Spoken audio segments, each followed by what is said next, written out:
Bonjour, nous sommes le lundi 2 mai 2022, lundi 2 mai 2022, avec une météo qui semble très agréable, en tout cas pour cette journée-ci, puisqu'en fait, nous avons des éclaircies avec très peu de nuages blancs et une température qui est bonne, assez valable pour le mois.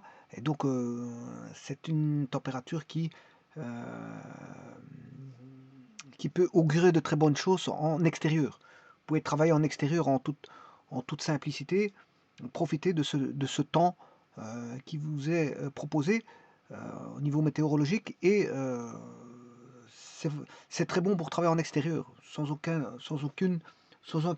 inconvénient.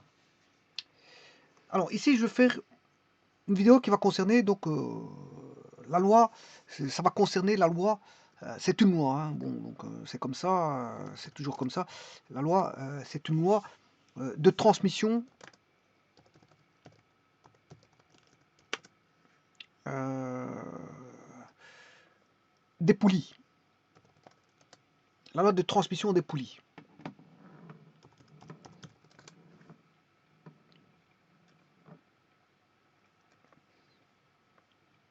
Alors c'est une loi de transmission des poulies. Combien de poulies a-t-on?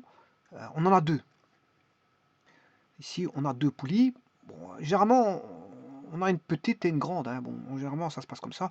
Pour avoir des poulies croisées, mais j'en parlerai à ce moment-là. Bon, ici c'est pas de vous mettre des poulies croisées quoi, aux caisses. Je ferai référence en temps opportun, voilà, pour les poulies croisées, voilà, avec une belle tangente, bien sûr. Il faut qu'il y ait une belle tangente. Ça, c'est une poulie croisée, mais c'est pas ça que je veux voir ici.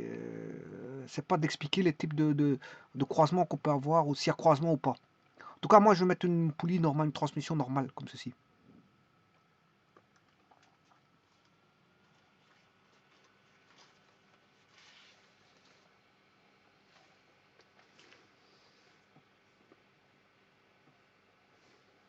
Alors, si vous mettez des poulies croisées, ben, on a une inversion du sens de rotation, hein. Euh, bon, ici, c'est juste ça. Ici, je mets deux poulies qui vont suivre le mouvement. Je ne vais pas faire voilà, de changement de sens de rotation de l'une par rapport à l'autre. Alors, ce qu'il faut savoir ici, c'est que dans les poulies, il y en a une qui va être la poulie motrice et l'autre la poulie réceptrice. Alors, laquelle est la motrice? Bon, c'est une des deux, c'est mon choix. Je vais considérer que la poulie motrice est la petite poulie. C'est la petite poulie. Et que je vais décider de le faire tourner dans le sens horlogique. Donc je vais faire tourner la petite poulie dans le sens horlogique. Et ça, c'est la poulie réceptrice, avec son axe qui est ici. L'axe qui est ici, donc c'est la poulie menante ou la poulie motrice. Ah, là, je vais le marquer. Poulie motrice, voire poulie menante, voire le système d'entrée. Voilà. Et de l'autre côté, ou la poulie entraînante, bien sûr. Alors que de l'autre côté, on peut avoir bon, elle va tourner en fonction de la poulie motrice. Donc ça, c'est la poulie réceptrice. Je les mets plus grandes, voilà. Poulie réceptrice, ou poulie entraînée, ou système de sortie. Alors, il y a différents noms à ça. Voilà. Alors, le centre de la seconde poulie est là. Donc, on a deux poulies que je vais appeler poulie motrice, je vais l'appeler P1 pour poulie motrice. C'est le système qui est à gauche et la poulie réceptrice, c'est le système qui est à droite, P2. Réunis tous les deux par voilà, une courroie. Donc il y a une courroie qui va réunir. Alors les courroies, je les verrai en son temps. Le but ici, c'est de pas de voir les types de courroies, voilà. Mais je vais réunir bon, les deux poulies au travers d'une courroie afin une transmission, d'assurer une transmission entre les deux.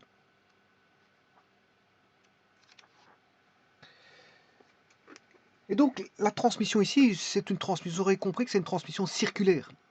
On a un mouvement circulaire qui va être transmis de la poulie 1 vers la poulie 2 au travers d'une réunion des deux systèmes qui est la courroie. La courroie ne fait que réunir la poulie 1 et la poulie 2. Ce n'est tout simplement qu'une réunion, voilà, de deux systèmes de manière à assurer une transmission. Une transmission, bien sûr, de mouvement. Ici, on assure une transmission de mouvement. Bon, mais avant de voir les lois de transmission, de cette transmission au travers deux poulies, loi de transmission du mouvement, il faut faire un petit peu de mécanique, et notamment connaître des formules. Hein. Bon, en mécanique, il faut connaître des formules, je veux dire, qui sont les b.a.-ba des formules de mécanique. Bon, ce que vous devez connaître, c'est que la puissance, c'est un travail par unité de temps. Le travail, la puissance, c'est un travail par unité de temps. Donc elle se mesure bien sûr en watts. La puissance est en watts.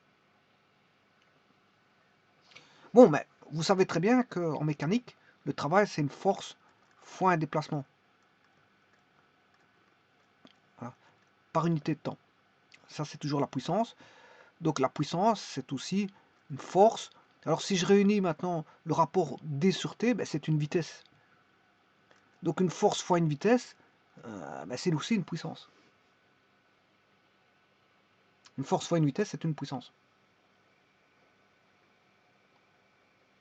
Alors maintenant, si je fais intervenir un rayon, supposons que on a affaire à une poulie tournante, par exemple. Voilà, là, avec un rayon ici par rapport à ceci, un rayon R. Eh bien, je peux écrire F fois R fois V sur R. Pourquoi j'ai écrit ceci? Ben, c'est pour faire intervenir F fois R, force fois le rayon, ben, c'est un couple. Là, on aura un couple. Voilà. Donc ça aura une tendance à faire tourner vers dans le sens horlogique. Voilà, ça c'est un couple. Et V sur R, bon, on sait bien que V est égal à oméga R. Alors qu'est-ce que V? V c'est la vitesse de rotation, c'est une vitesse de rotation ici, qui est de type circonférentiel. Alors que ça c'est une vitesse de rotation angulaire. Donc je peux l'exprimer soit en fonction de V ou W, mais si c'est en fonction de V, ben, je dois faire intervenir le rayon. Donc, donc ce qui veut dire qu'ici, V sur R n'est rien d'autre que la vitesse angulaire en radians par seconde. Donc ici on a C oméga. Voilà. Et c'est grâce à cette formule de mécanique que la puissance est égale à C oméga. La puissance est égale à C oméga. Grâce à cette formule de mécanique, je vais pouvoir tirer la loi de transmission des poulies. Alors, vous aurez compris que s'il tourne dans le sens horlogique ici, ben, de l'autre côté, il va tourner dans le sens horlogique. Hein. Pourquoi? Parce que elle est entraînée, comme je n'ai pas inversé, ouais, je n'ai pas croisé, je m'excuse, je n'ai pas croisé comment on appelle ça, la, la, la, euh, la courroie. La courroie n'est pas croisée. Oui, la courroie, j'ai oublié de la nommer, c'est C. La courroie C n'est pas croisée. Et comme elle n'est pas croisée, ben,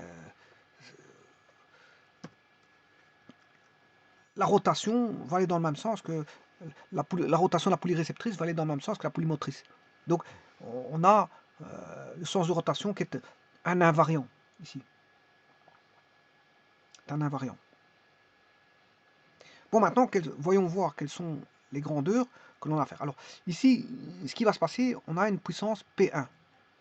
Oui, bon, je vais le mettre avec un P ronde pour ne pas confondre avec poulie 1.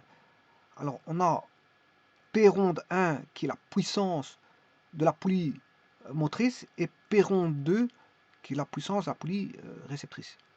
Alors, ici, je veux dire qu'il y a un rayon R1 et ici un rayon R2. Ils sont munis d'un rayon. Voilà, j'ai mis une petite poulie pour la poulie motrice et une grande poulie pour la poulie réceptrice. Alors bien sûr, il y a un couple ici, un couple C1, tout comme on a un couple ici C2. Alors là, on aura C1 fois une vitesse angulaire oméga 1. Et là, ben, on aura C2 fois oméga 2. Donc C1 fois oméga 1. P2, c'est le couple 2 fois la vitesse angulaire 2. Voilà. Et donc là, c'est ce que je vais voir. Je vais vous dire que la puissance, c'est un couple fois une vitesse angulaire. La puissance, c'est un couple fois une vitesse angulaire.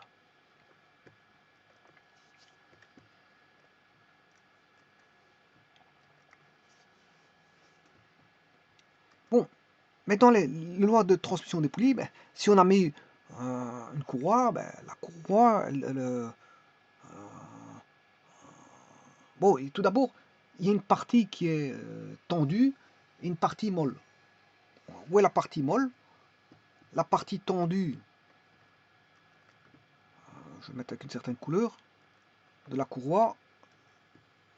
Ceci, c'est la partie tendue. Ah. Ça, c'est la partie molle. Alors, si vous mettez un, comment est-ce qu'on appelle ça, un appareil, vous pouvez mettre un appareil qui va mesurer la tension de la courroie. Si vous mettez là un appareil qui mesure la tension de la courroie, vous devez mettre dans la partie molle. Dans la partie molle. Donc, voilà, vous mettez un appareil ici qui mesure la tension de la courroie. Bon, il faut bien le placer correctement. Bon, ici, il est mal placé. Je vais essayer de le mettre.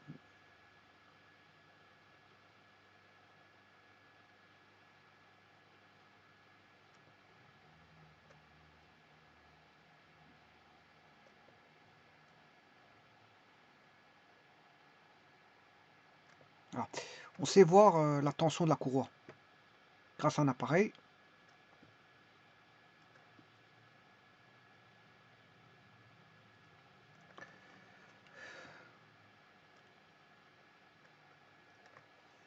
Voilà, donc ça, vous devez le mettre sur la partie molle. Alors la partie molle, je vous ai dit que c'est la partie haute. Ça, c'est la partie, c'est le mou de la courroie. Et ça, c'est la partie, on va dire, enfin, c'est pas la partie, on appelle ça plutôt un brin. C'est un brin. On a le brin mou. Et en dessous, on a le brin tendu.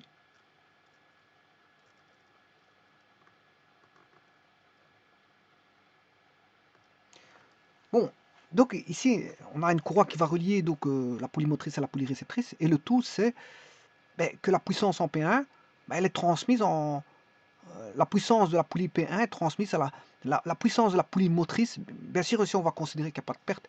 La puissance de la poulie motrice est complètement, je veux dire, envoyée mécaniquement en termes de puissance à la poulie réceptrice. Donc ça veut dire que la puissance de la poulie motrice est égale à la puissance de la poulie réceptrice. Donc en d'autres termes, ça veut dire que P1 égale P2, ça veut dire que C1 oméga 1 égale à C2 oméga 2. Voilà. Il y a une égalité. Et ça, bien sûr, la puissance, elle est constante, hein, puisque elle reste constante pour la poulie motrice et réceptrice. La poulie, on a une constante ici. Donc, ce qui veut dire que, d'un côté, si on a une petite, si on a une petite poulie à gauche,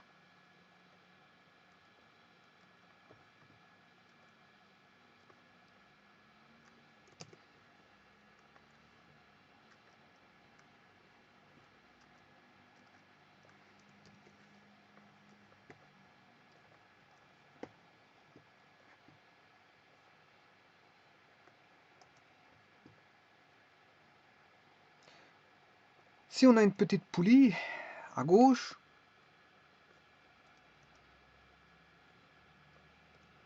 la petite poulie va tourner avec une vitesse beaucoup plus grande que la vitesse de droite.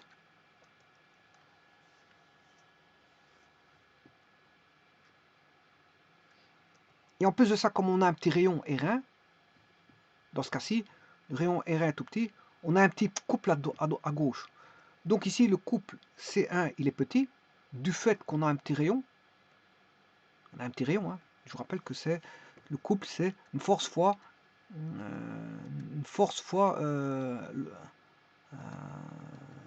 rayon.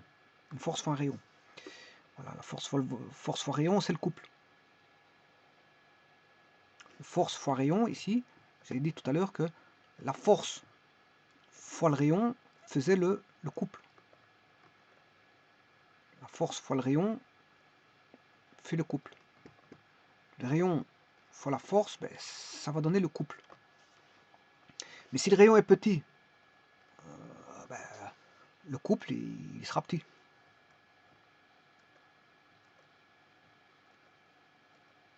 Donc ici, on a un petit rayon.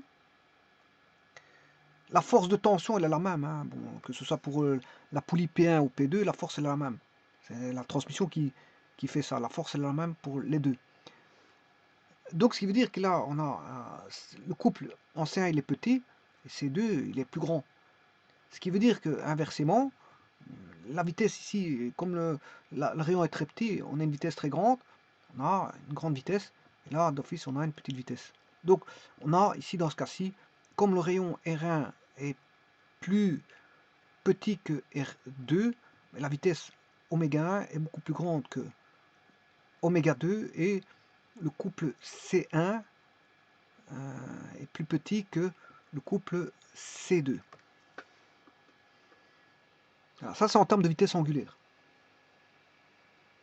En termes de vitesse angulaire.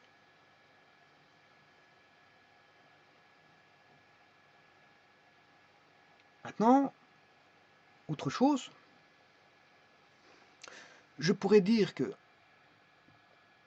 oméga 1 sur oméga 2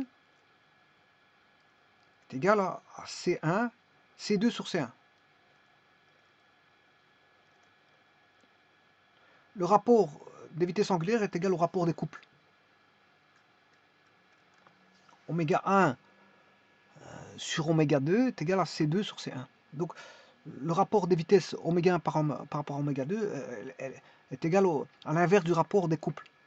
Donc, en d'autres termes, je peux écrire aussi ceci, oméga 1 sur oméga 2 est égal à 1 sur C1 sur C2.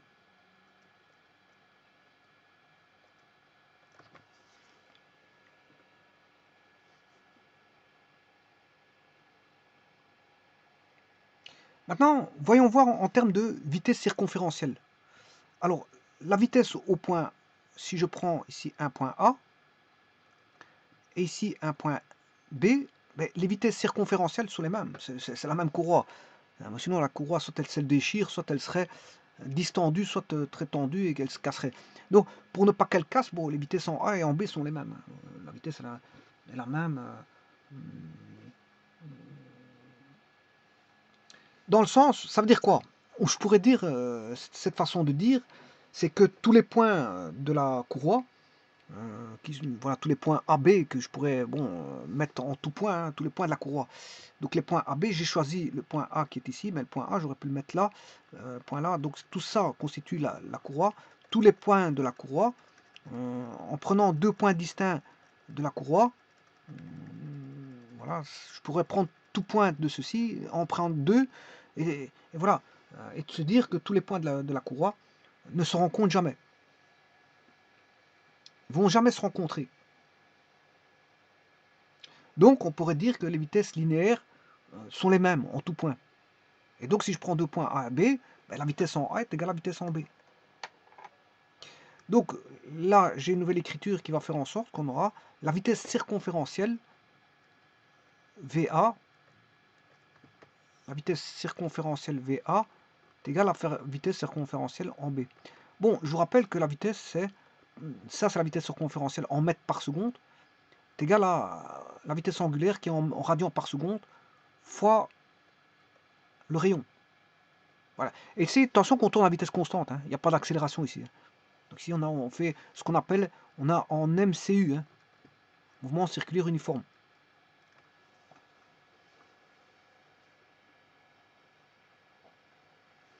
Alors, je vous rappelle que dans un mouvement circulaire uniforme, la période,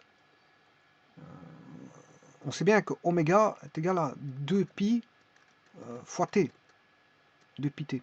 Donc, je peux dire que t, c'est oméga sur 2pi.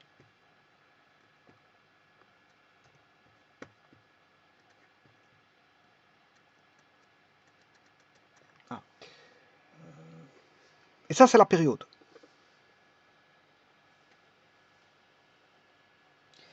Et donc, je vous rappelle que la fréquence, c'est l'inverse de la période. La fréquence, c'est le nombre de périodes. Donc,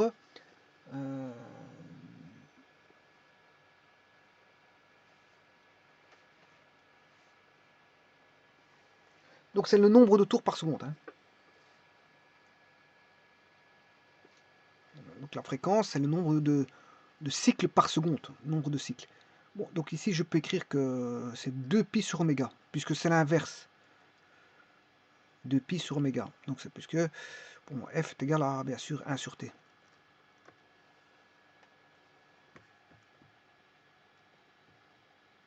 Voilà, ça, c'est en MCU. Ici, c'est bien MCU, hein, il n'y a pas d'accélération au niveau des poulies. Alors, si c'était le cas, il y aurait une accélération, ça, c'est une autre loi. C'est une autre loi qui est régie. Bon, ici, la loi, c'est une loi de MCU, mouvement circulaire uniforme.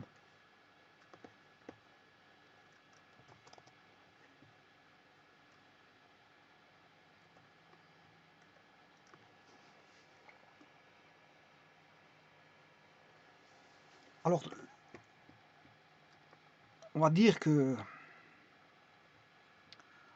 l'espace angulaire, θ, est égal à, en fonction du temps, bien sûr, θ de t, est égal à oméga t plus θ0. Ça, c'est un angle de départ, θ0, un angle initial.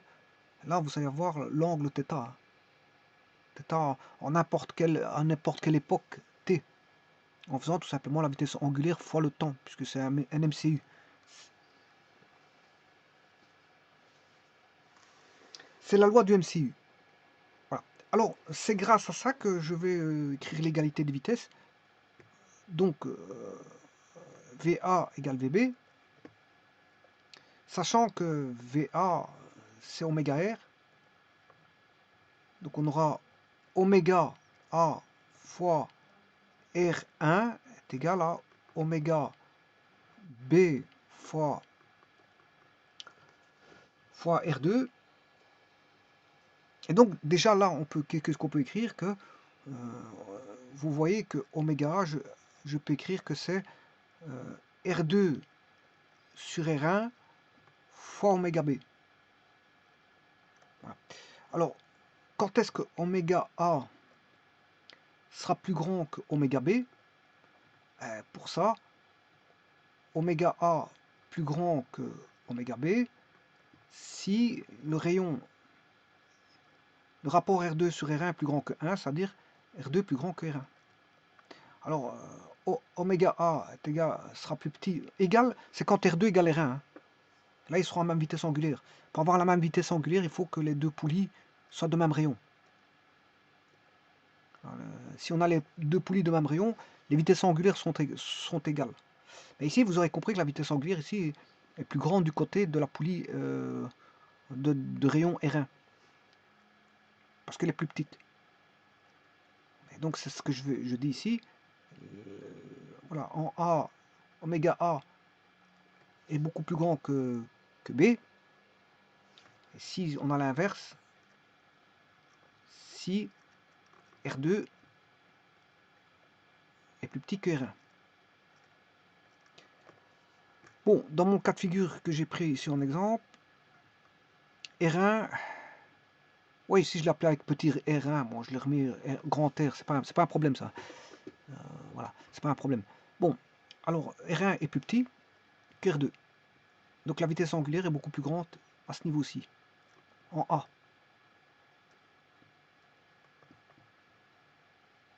La vitesse angulaire est plus grande en A que en B. Euh,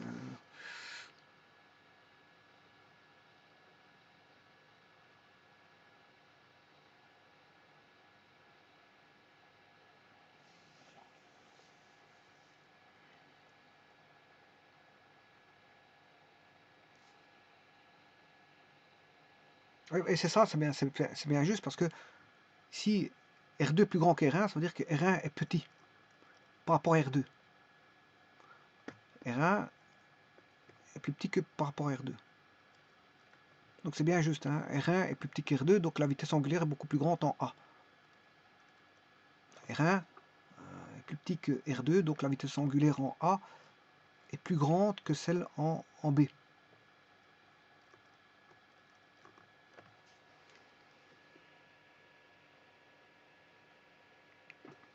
Voilà, à partir de là, je peux continuer la suite. Alors on aura même vitesse angulaire si on a même diamètre, hein. Même rayon, donc même diamètre.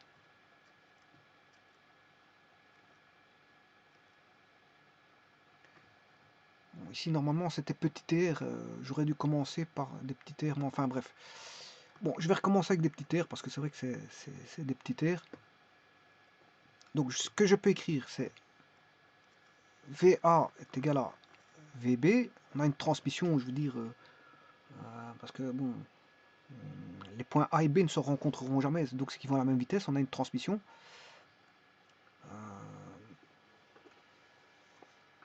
Donc on a oméga A fois R1 est égal à oméga B fois R2. Donc on a bien ici oméga A différent de oméga B, oméga A différent d'oméga B. Pourquoi? Parce que R1 différent de R2.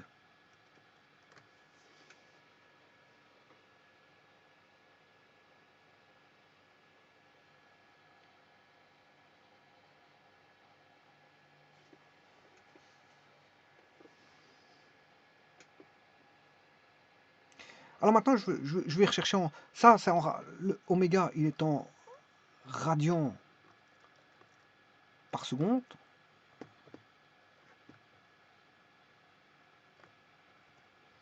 Je vais aller chercher la vitesse en tours par minute. Alors la vitesse circonférentielle en tours par minute, c'est... donc un tour, c'est 2 pi r.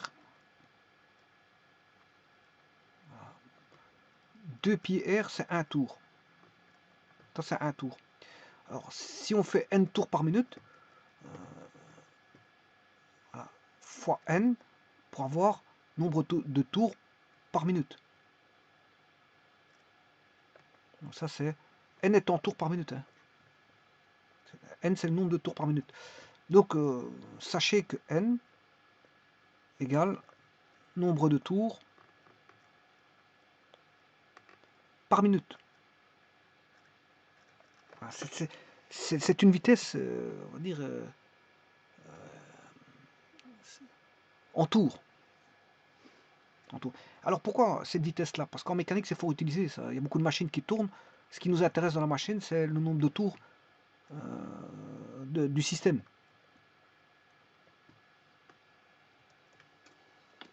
Ce qui nous intéresse, c'est le nombre de tours alors à la minute. Par exemple, je pense à un moteur. Un moteur, c'est en tours par minute, hein. N, c'est en nombre de tours par minute. Alors les machines, c'est ça, hein. La plupart des machines, c'est ça, elles tournent en tours par minute. Et donc là, on a bien une vitesse. Alors, pour indiquer qu'on est par minute, une minute c'est 60 secondes. Je vais remettre en secondes. Là, c'est sur 60. Là, on a bien nombre de tours par rapport à un temps t. Alors cette définition du temps, ici c'est en minutes. Donc on a bien une vitesse ici. Hein. On a bien un nombre de tours ici qui est un espace parcouru par rapport à une unité de temps, on a bien une vitesse. Alors, donc si le temps, si n je prends tours par minute, je fais fois n sur 60 pour avoir en secondes. Depuis Rn sur 60. Alors maintenant, 2 fois R, je peux me dire que c'est le diamètre. 2 fois le rayon, c'est le diamètre, que je vais appeler D. Donc 2 fois R, c'est pi D n sur 60. Et ça, c'est la vitesse. Donc pi d n sur 60, c'est la vitesse.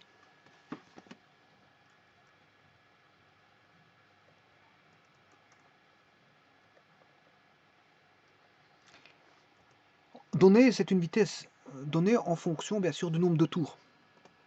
N étant le nombre de tours.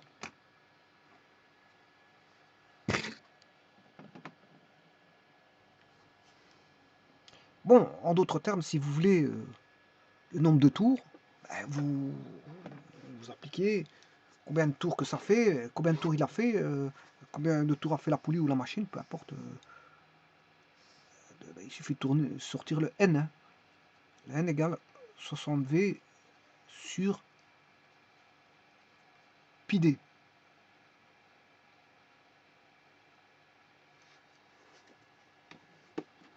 « 60V sur pi d. J'ai mal mis le symbole égal. Petite correction à faire.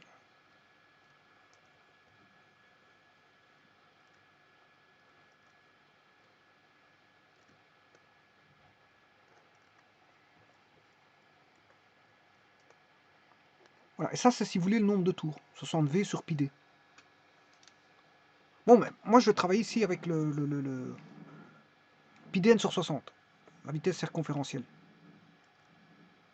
Donc à la place de travailler avec la vitesse angulaire, je travaille en vitesse circonférentielle, en nombre de tours si vous voulez. Donc j'écrirai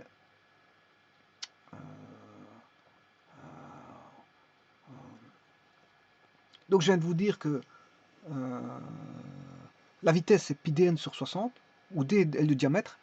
Donc là on va écrire pi d1 n1 sur 60. Ça c'est v, la vitesse en A, et la vitesse en B c'est pi d2 n2 sur 60. Et voilà on peut faire des simplifications, et vous aurez compris que la poulie va dépendre de quelques petites choses.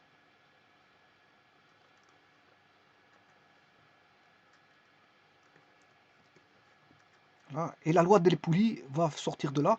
Bon, donc je peux simplifier par pi et par 60-60. Et il va rester bien sûr la loi des poulies. La loi des poulies qui est D1N1 est égal à D2N2. Donc D1, diamètre de la première poulie fois le nombre de tours de la première poulie est égal au diamètre de la seconde poulie fois le nombre de tours de la seconde poulie.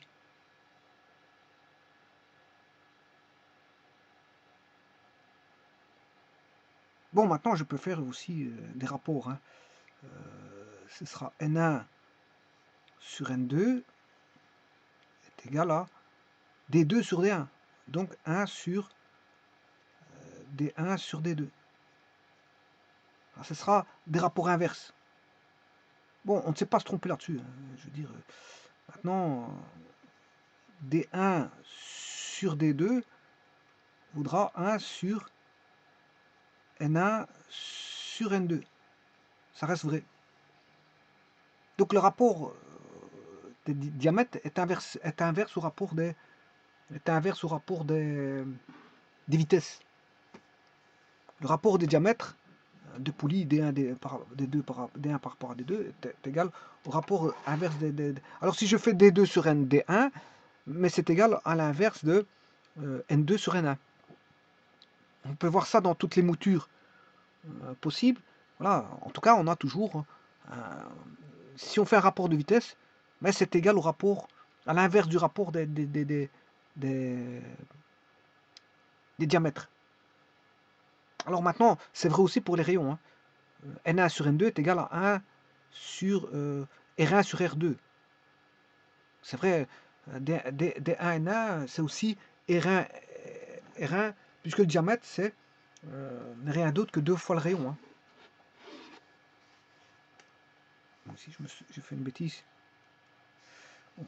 Là, je peux dire aussi que c'est... Alors, rayon, c'est 2... Diamètre, c'est 2 fois le rayon. N1 est égal à 2 fois le rayon fois N2. Donc, vous aurez compris qu'ici, on peut simplifier. Donc, le rapport N1 sur N2 est inverse du rapport R1 sur R2. Et ça, c'est la loi des poulies. Maintenant, comment on la retient, cette loi? On retient D1N1 égale D2N2. Comment la retient-on? On retient tout simplement que D1N1, ce qu'on retient, c'est que le système, la première courroie,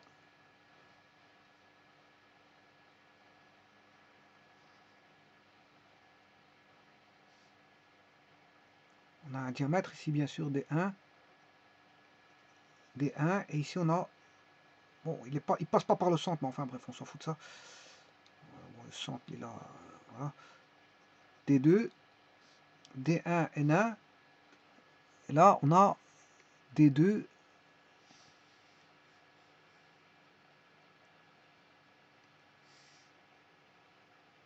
fois N2. Et il suffit d'égaler. Il suffit d'égaler. D1 N1 égale à D2 N2.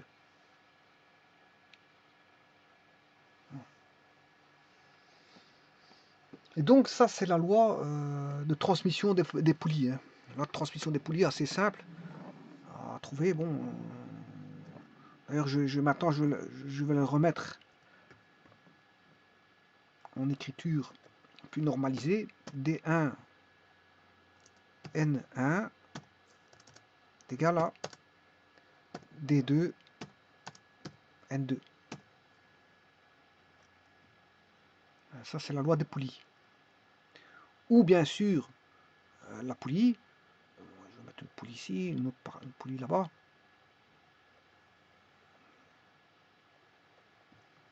Reliées bien sûr, les deux poulies étant reliées par une courroie.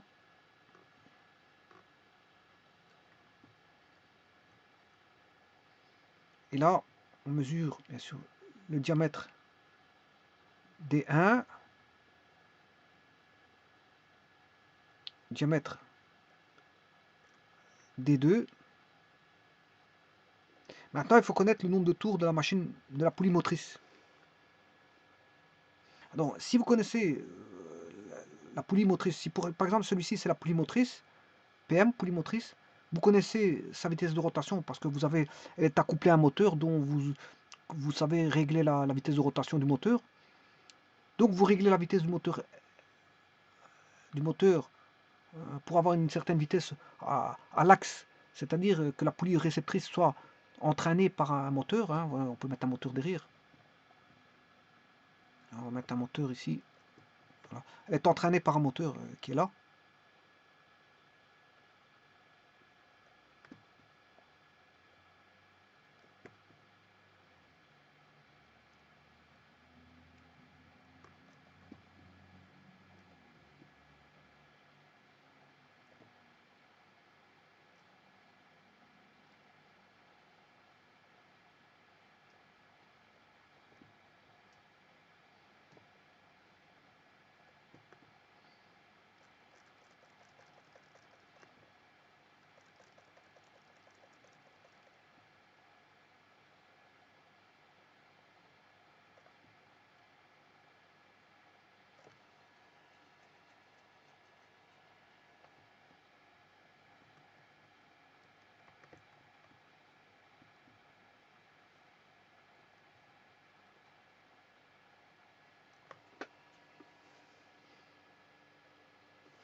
Voilà, donc on connaît la vitesse N1.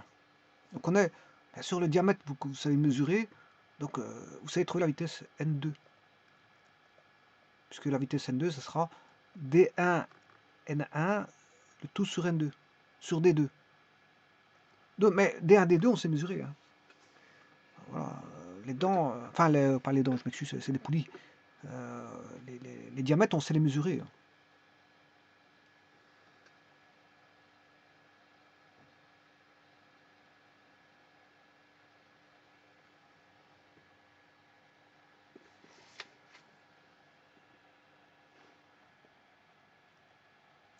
Et donc, on écrira, bon, D1, D2, c'est le rapport des diamètres. C'est le rapport des diamètres. Le rapport du diamètre que je peux appeler K. N2 égale K fois N1.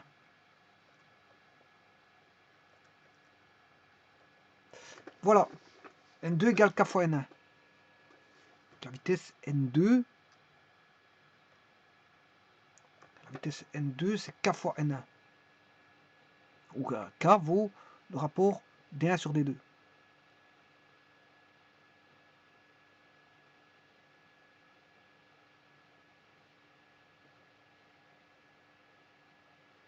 Alors maintenant, le K, ben, quand est-ce qu'on aura une vitesse plus grande en N2?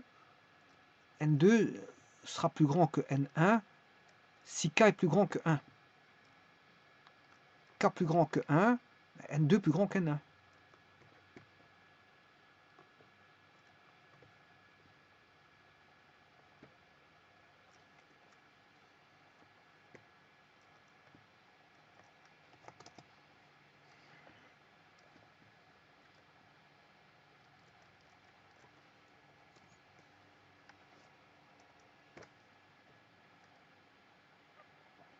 Si K plus petit que 1, N2 plus petit qu'N1.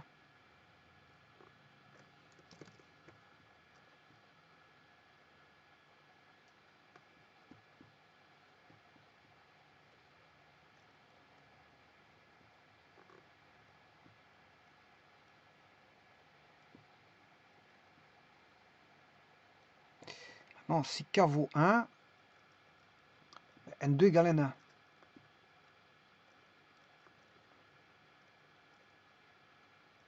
Si vous mettez de même diamètre, les vitesses seront les mêmes.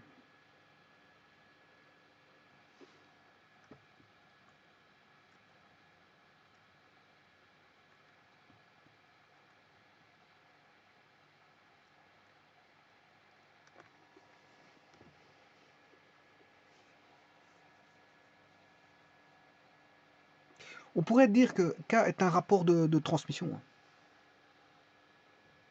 pourrait définir K comme étant un rapport de transmission.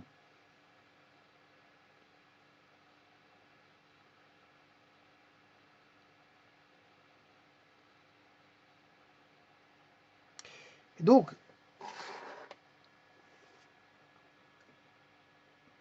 si on veut faire tourner voilà, une poulie 2 fois plus vite par rapport à une autre poulie, le tout, il ne s'agit pas forcément de mettre une accélération. Bon, pour augmenter la vitesse, il ne faut pas forcément ramener une accélération. Hein.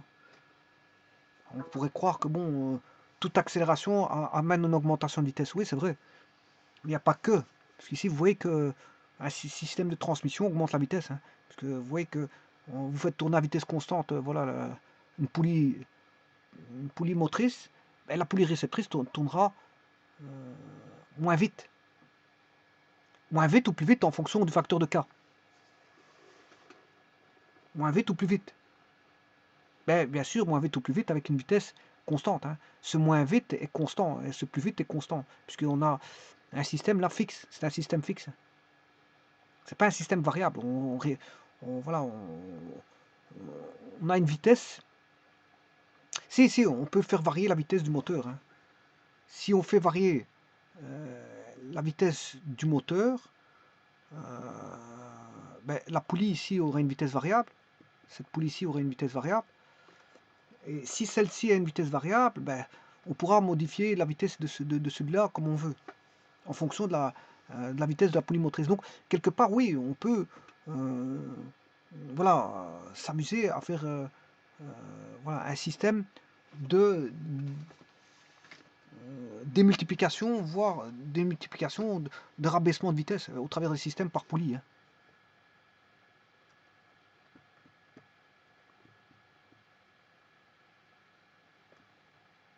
Alors c'est avantageux parce que le couple il est plus grand du côté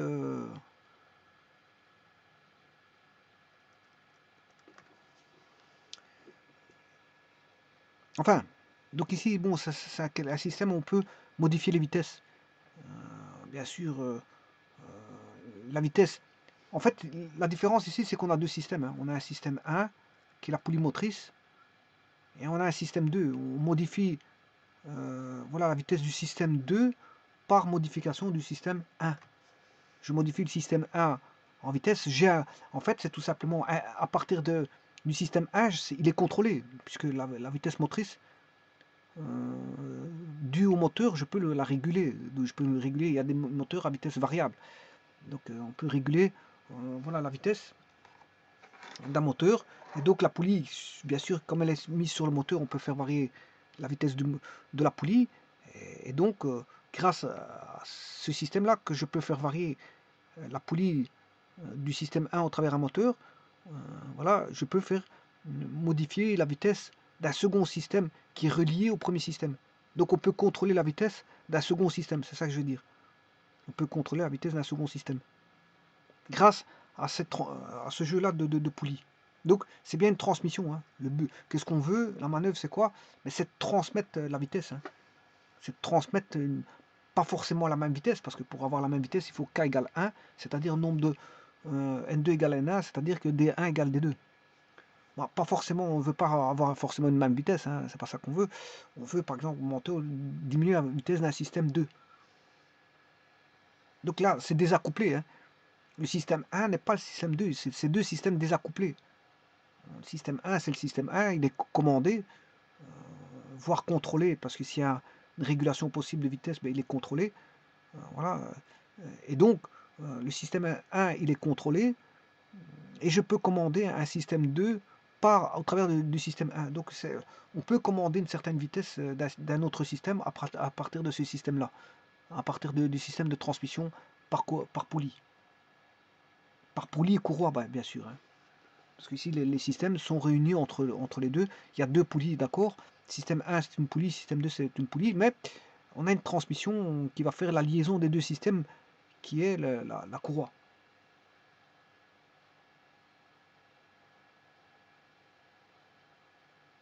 Alors je rappelle que n est en tours par minute. Hein. N est en tours par minute, oméga est en radians par seconde. Je vous remercie.